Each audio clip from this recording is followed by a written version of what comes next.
Too much GH. Shout out to your fans and everybody who is watching Too Much GH.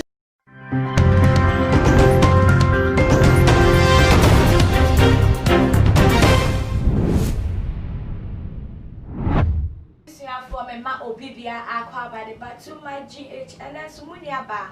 Musum for Mercy Cal and I somewhat I did training and Rebecca Saji gone may they ever breast some more. When him say Ghana memu dear you will believe he say Oba Echo Pepe matches and ya dear is Sefata Danny Dimbani Aditia Demu air train him say ye bear ma betuana maba Yedimabeka Sabayua many Joe who ye fe. Now me person me know what's not just no one ye perception just say Dan ya train him say beto eye Ghana mba bebre na insem wa beto Johnny say eye abayo bi a wono owo 28 years na woko school or ye trained teacher or ye organized or ye focused woman. Now one say there be Madam Fubia or Bemen so over 30 years or a single, me so future me to my choir me say or no and yes akawa and on one penny she will nippy or your piano ni dawo patch say me remu yemi analysis dream that you want to move or that panty abayo try so be shooting the shots just or be try akọ be man him na just o maka bom or their two name say senya or no abayo no yes single wo focus a wo bob ne bra so benya that no gidi say abanti no so na dan for no or no so e wa that tin ka mo kan bom na enia ka mo fa nyoma nhihye so na e bia that bi leading to our and so we there ankoye ama eye abayo yi tu anamo ekọ abrante n'enimu se wokoka ne boso asem no koka na hinta asem eda na koma so akira abrante no ampe ne so na nensem kura woka kira abayo ye ne ya se da bio wono wo salary a woje no as a trained teacher no enya ade ame ebeso me ena enya ade a oba bisa na mepe na wo share abrante ne ye ma wo tibi wo se wono or different level of woman wopena before you be real woman mama yen share yes and ya abayo edi nsemo etu eja. I say I am 28 years old woman, single and not yet married.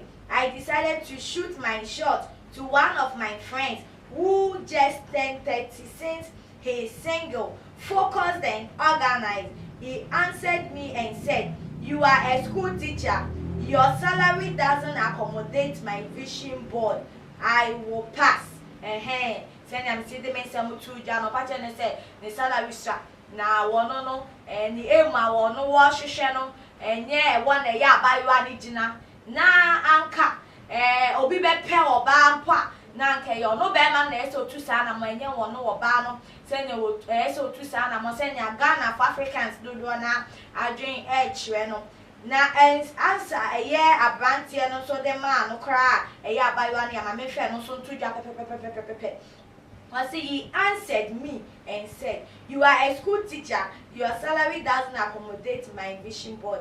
I will pass," she said. Inti send no si kan na said debut. Na etiefo abrante yam pen so because enye se pen na one pen no enye se onye ni taste enye se onye ni level nemo sikasem na odi tu ja se ni sikasem ni baby a woko ene ne calculation awaye no abayo yi dimu ho baby a ana che se enye sa eye level no abayo ani cry woni sikasem no eno na wo pen no eye ade papa sa abrante no etimi kan bo so asem eche abayo awe na yan show say Africa crampo no dudo na susu say ya abrante na esa approach oba na abayo yi etina wa onu decide say wo kwa kotu anamo akobe mini ede yi odo ana say ebia ni na adwen opese omo kabom kotu abrante no propose kan no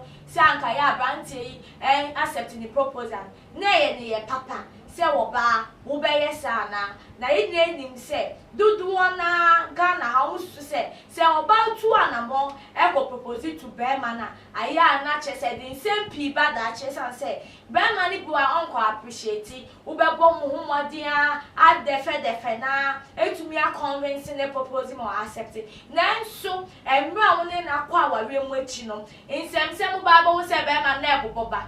Na afedie wo be pa na nimu to aka ne nsam se wo krampo no enye do bi na me do enye pe bi na me be pe wo na emo wa e na wutu ana mo ba me nim fo so me ama me pene so ware that means enye me kana me ware wo wa na wo ware me na eno e na Ghana fo ayo munyansa wo mo de e be din se obetu ana mo na so abayo we de wo try ne lucky na so try ne lucky ai nyoma anko yie no wa dwenkyere wo ho anything Berman ni di ni ye ana Berman no wone no endi ni ye se na sitie bia megidi se wo adwenkyere na enyoma bi se si a before e di adwenkyere e beto ase ye wo no megidi se ne afemu efuturo se wo ye wo ba ehun ni kwan ana se ehun ni kwan se ube ko be me ni mu se wo kwa akopɛ no megidi se eye emre enyame mre pemu no ana se as time goes on no obema wo no sport wo